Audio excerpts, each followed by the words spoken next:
understood rectangular approximation from the left side and right side, then you'll understand it from the middle. Wait, what? 52. So back to y equals x squared, and also for subintervals. It's a streamlined approach because, you know, we don't need an entire page for this. Line draw tool, sketch a graph.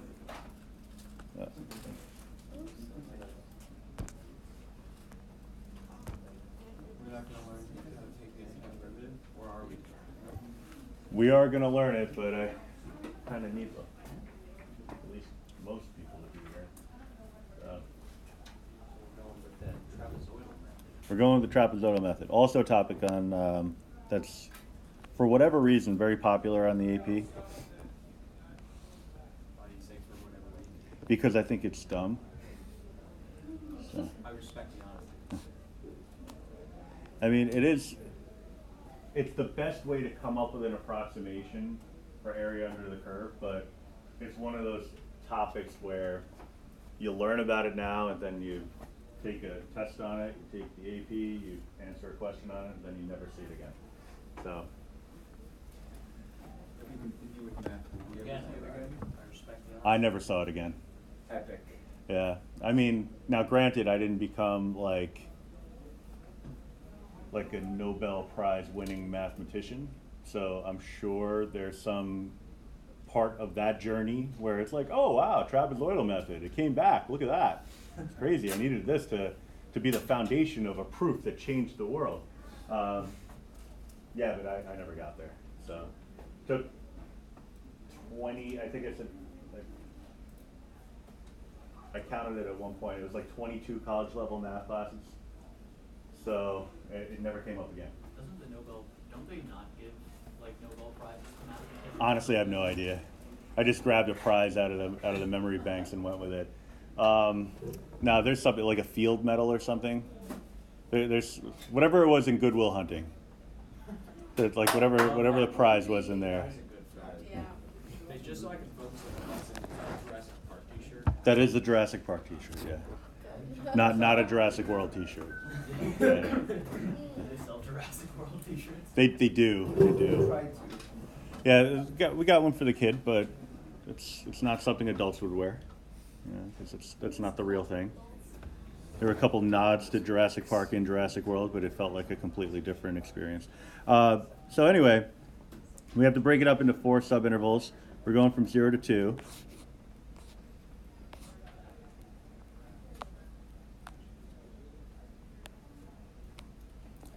And that's pretty consistent with what we've been doing, so.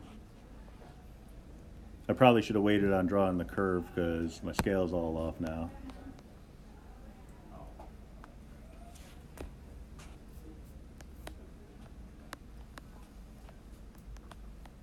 It might have been fine, but it wasn't a chance I was willing to take.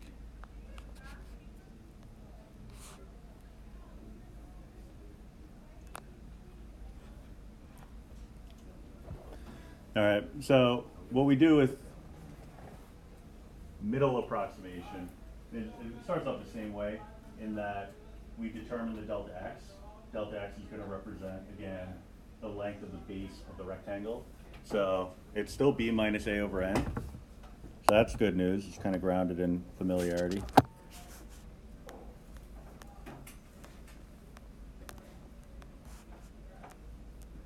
So 1/2. Gave a ton of space to write that for some reason. Okay. What we're going to do is we're going to create rectangles so that the middle of the top of that rectangle is the vertex that would be on the curve. Right? So we're going to plot points in the middle of each interval.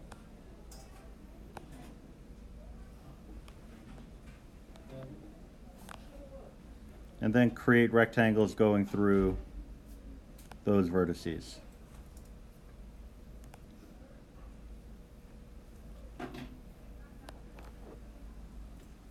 All right, and the idea here is that there should be some kind of balancing between overestimate and underestimate, because you got part of it that's an overestimate, but then part of it that's an underestimate, And so in theory, it should balance itself out somewhat. It's not going to balance itself out perfectly, still called an approximation. And again, just like left rectangle and right rectangle, if you can get infinitely many of these rectangles in that interval, then you would get a true measure of the area under the curve.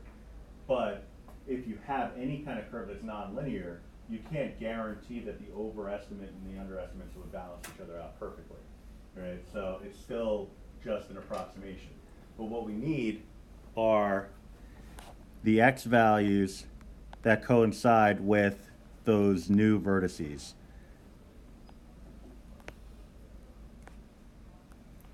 So is that 5/4? And then 7/4? Just kind of tucking it in there. All right, those would be our m sub I values. All right, so m sub I is equal to 1/4, 3/4, 5/4, and 7/4. And just like left rectangle and right rectangle, we would find the height associated with those, which would be what you would get if you evaluated the function for those m sub I values. So the function itself is y equals x squared, so square each of those values. 1/16, 9/16, 25/16, and 49/16.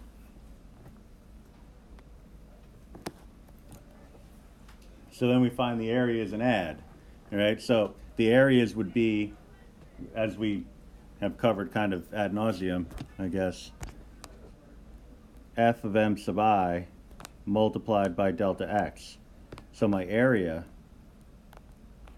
is going to be 1/16 multiplied by a half plus 9/16 multiplied by a half plus 25/16 also multiplied by a half, and then 49/16 multiplied by a half, so plus is what that should have been, multiplied by a half. So what that's telling me is because there's a consistent 1/2 multiplier there, I could have found the sum of all of these values first and then multiply through with a 1/2 based on the distributive property. So it would be the same as factoring out a 1/2 here, 1/2 multiplied by the sum of all these things. All right, that's going to play an important role in the trapezoidal approximation, which we're going to get to in a second. All right, so really it's just going to be the sum of the numerators over 32, and that would give us our area. Bless you. Twice. Thank you. All right, so we got 10, 35, so 85. It's 35 plus, no, 84. I added the 49 and 1 for some reason. All right, so that's 42 over 16, 21 over 8.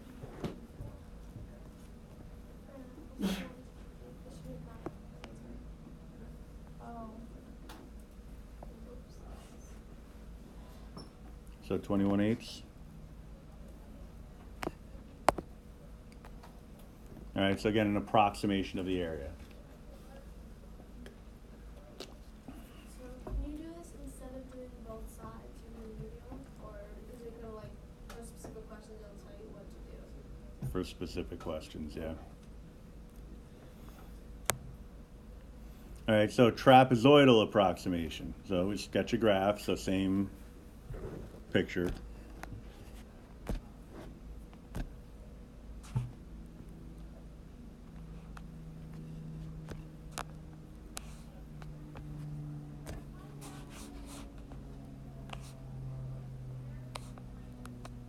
Four subintervals again, so break it up.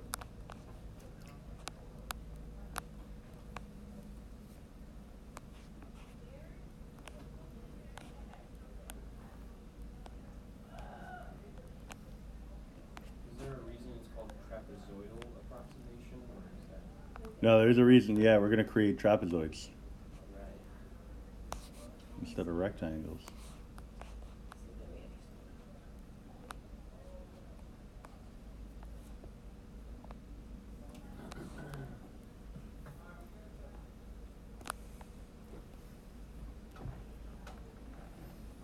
All right, so the delta x is the same.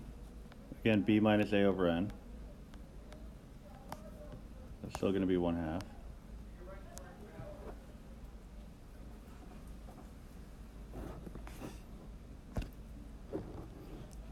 So what we're going to do here, so between the medial and the trapezoidal, you don't have to worry about direction going from the left to the right or right to the left, because it amounts to the same thing in either case. We're going to go from point to point. All right, so we're going to draw line segments, straight line segments, going from one point to the next. All right, so I'm going to really accentuate these points.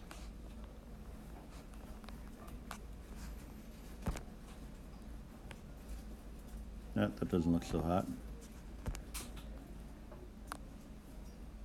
A little bit better.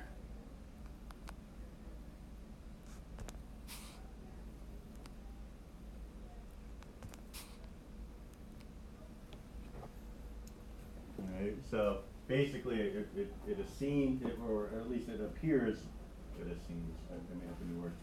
It appears as though we're kind of trying to linearize this a little bit. But that's only based on the quality of the drawing. And if it had a much deeper concavity to it, the line and the curve wouldn't really look too similar to one another.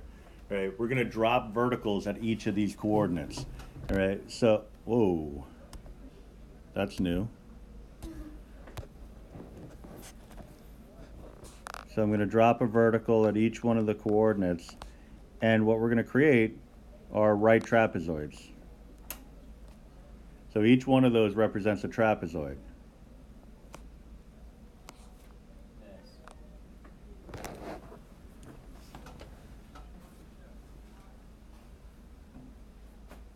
All right. Now the area of a trapezoid is going to be important here, because area of a rectangle is something that we can take for granted. Area of a trapezoid, a little bit of a different story. What is the area of a trapezoid?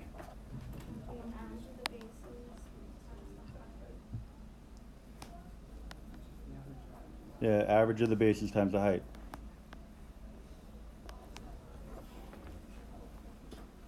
All right. So what we have to do is kind of look at this sideways. You know, so the distance from point to point, the horizontal distance, would actually be the height of each one of the trapezoids. So that's actually going to be my delta x.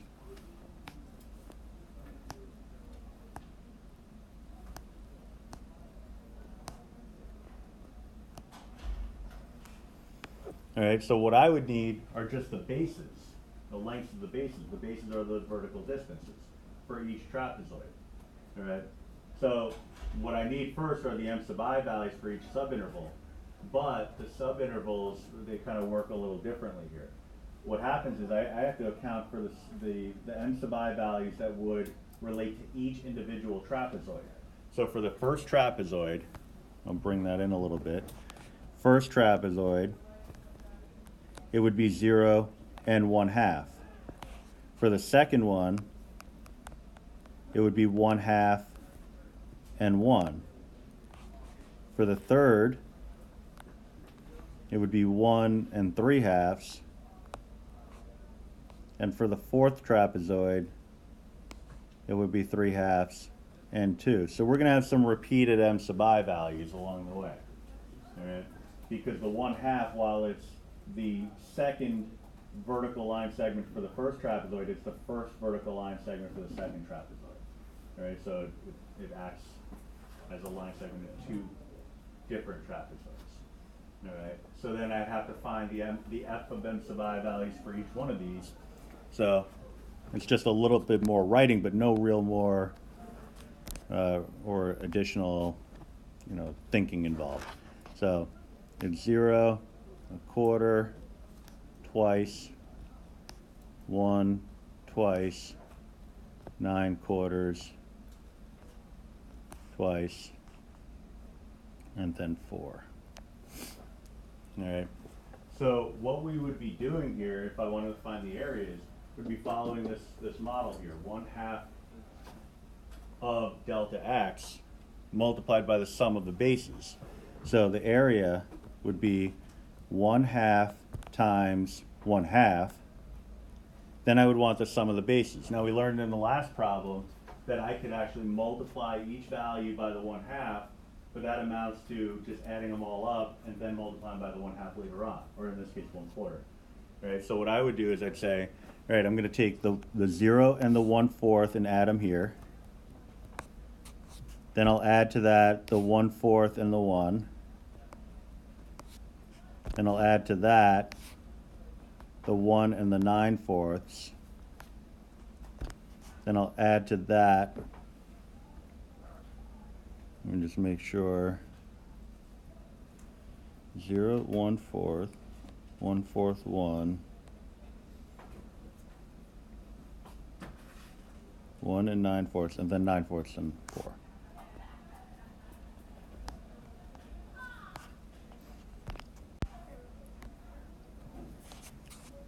Let me just,